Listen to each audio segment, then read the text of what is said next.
Lep pozdrav! Kot vidite, imamo zopet vetrovno. V preteklih 2 dneh smo govorili veliko o vetru, taktika vetra, drop shot. Danes pa povemo nekaj še, kako se rešiti, če nas nasprotnik loba. Zadnjič sem predlagal, da lahko odigrate twinner, ampak to je malce težja varianta. Danes pa bomo rekli, kako se najlažje obraniti. Prva stvar, ki je zelo pomembna, je, da mi želimo prehitimo.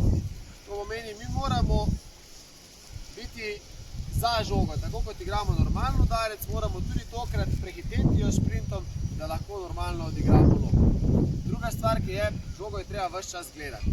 Včasih vidim igralce, ki začnejo na lob teči, da začnejo samo sprintati, da zdaj sploh ne vejo, kje imajo žogo, potem pa jih žoga celo zadane v glavo. Če se hočete vsega tega rešiti, je potrebno narediti tehnično takole. Danes vam bo Zala pomagala in bo to demonstrirala. Zala, prosim, če se postaviš.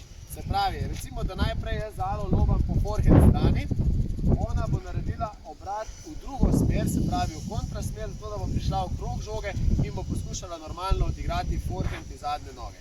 Nova poskušala, se pravi, lob po tej strani.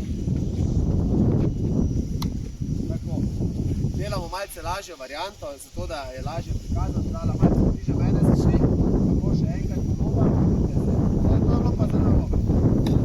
In sedaj ona tekla, ker je imela lahko žogo, je vseeno rešila. Ker se je ona obrnila v isto smer, je imela žogo preblizu in se je težje rešiti loba, kot če bo naredila še enkrat pravilno, tako zdaj pridi bliže. Po drugo smer jo gleda in reši.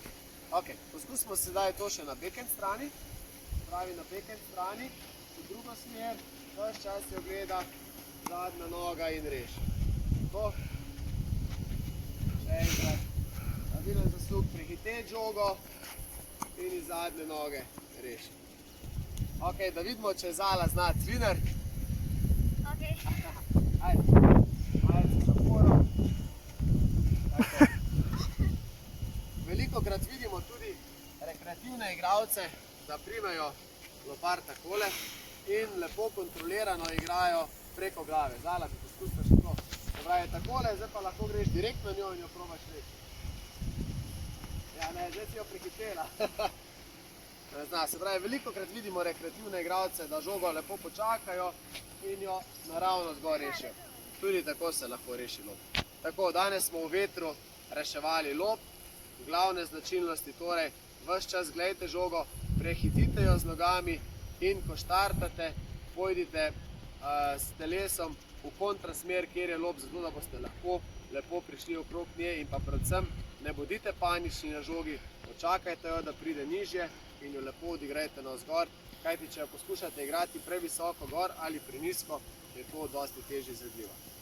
Toliko za danes, ostanite zdravi in se vidimo jutri v novem videu. Lep pozdrav!